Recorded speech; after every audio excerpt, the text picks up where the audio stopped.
Ready to move in premium triplex villas at Kollur APR Projects.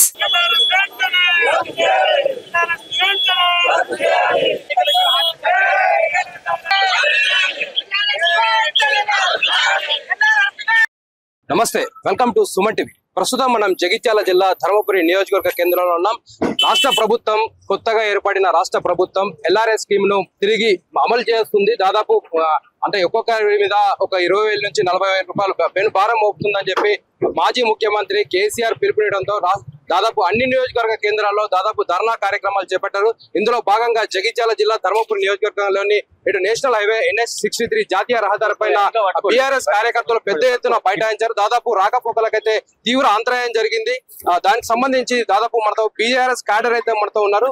మరిన్ని వివరాలు BRS నేతలను అడిగి తెలుసుకుందాం.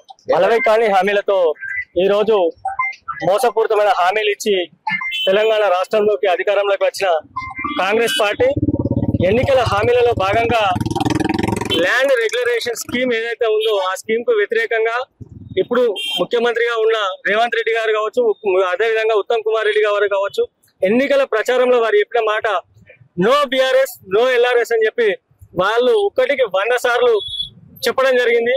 ముఖ్యమంత్రి రేవంత్ రెడ్డి గారు అయితే ఎన్నో సందర్భాలలో ఇవాళ ఎల్ఆర్ఎస్ తీసుకొచ్చారు, రేపు ఎంఆర్ఎస్ తీసుకొస్తారు, మ్యారేజ్ రెగ్యులరేషన్ స్కీమ్ అని చెప్పి వ్యంగ్యంగా మాట్లాడిన ముఖ్యమంత్రి రేవంత్ రెడ్డి ఇది ఈ రోజు అదే ఎల్ఆర్ఎస్ స్కీమ్ తీసుకొచ్చి ఈ ప్రాంతంలో ఉన్న తెలంగాణ రాష్ట్రంలో ఉన్న నిరుపేదల పైన భారం మోపడానికి సిద్ధమయ్యారు. ఖచ్చితంగా కూడా టీఆర్ఎస్ పార్టీ పక్షాన మేము అందరం డిమాండ్ చేస్తా ఉన్నాం. ఎల్ఆర్ఎస్ ఉచితంగా వాళ్ళు ఏదైతే ల్యాండ్ రెగ్యులరేషన్ స్కీమ్ అమలు చేస్తా అన్నారో ₹1 కూడా తీసుకోకుండా ఈ రాష్ట్రంలో ఉన్న నిరుపేదల భూములను రెగ్యులరేషన్ చేయాలని చెప్పి మేము డిమాండ్ చేస్తా ఉన్నాం.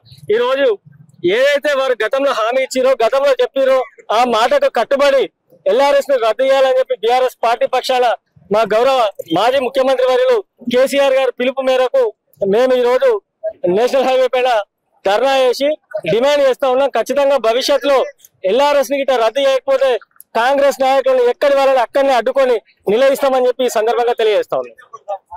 మనతో మాట్లాడడానికి మరికొందరు బీఆర్ఎస్ నేతలు ఉన్నారు. దాదాపు పెద్ద ఎత్తున అయితే ఇక్కడికి రావడం జరిగింది. మరిన్ని వివరాలు తెలుసుకుంటాం.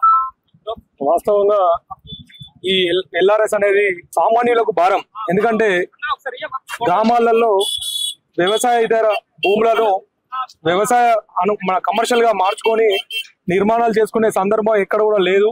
గతంలో టీఆర్ఎస్ ప్రభుత్వమే ప్రవేశపెట్టి దీనిని వద్దు అనుకొని విరమించుకున్న మా గవర్నమెంట్ ఇప్పుడు తిరిగి దీన్ని మళ్ళీ చెయ్యాలనే కాంగ్రెస్ గవర్నమెంట్ ఆలోచన విధానం కరెక్ట్ కాదు.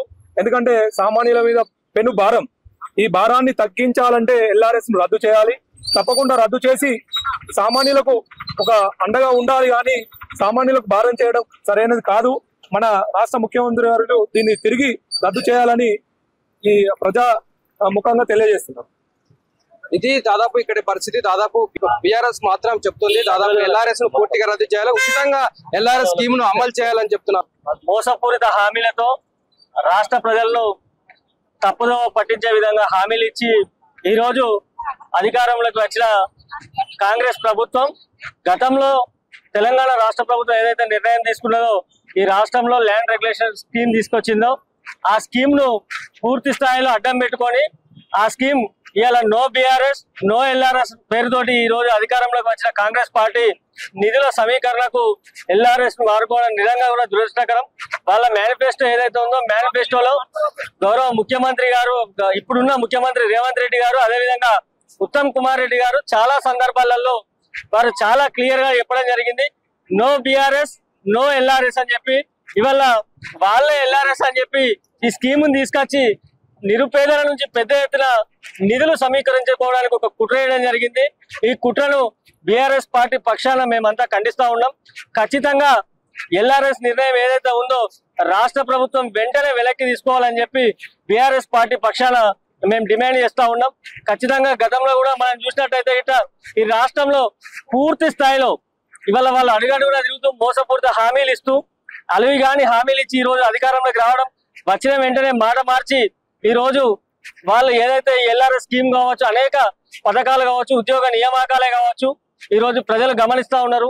ఒక నోటిఫికేషన్ ఇవ్వకుండానే ఈ రోజు 30,000 ఉద్యోగాలు ఇచ్చామని చెప్పి ఏదైతే రేవంత్ రెడ్డి సంకల్పం గుద్దుకుంటున్నారో తెలంగాణ ప్రజానికం మొత్తం గమనిస్తా ఉన్నారు. నువ్వు నోటిఫికేషన్ ఇవ్వలేదు, ఉద్యోగ పరీక్షలు నిర్వహించలేదు, కానీ నువ్వు నియామకాలు చేసినావు, ఏ రకంగా నియామకాలు చేసినావు అని చెప్పి ఇవాళ తెలంగాణ సమాజం పూర్తి స్థాయిలో గమనిస్తా ఉన్నారు. గతంలో ఈ దేశంలో ఏ రాష్ట్ర ప్రభుత్వం మీద రానంత వ్యతిరేకత 100 రోజుల్లోనే రేవంత్ సర్కార్ మీద వచ్చింది. ఖచ్చితంగా వాళ్ళు ఏవైతే హామీలు ఇచ్చిర్రో ఆ హామీలు ఖచ్చితంగా అమలు చేయాలి. దానికోసం అడుగడుగున టీఆర్ఎస్ పార్టీ ప్రజల పక్షాన పోరాడుతుందని చెప్పి తెలియజేస్తూ ఎట్టి పరిస్థితుల్లో LRS రద్దు చేయాలని చెప్పి బీఆర్ఎస్ పార్టీ పక్షాన డిమాండ్ చేస్తా ఉన్నాం.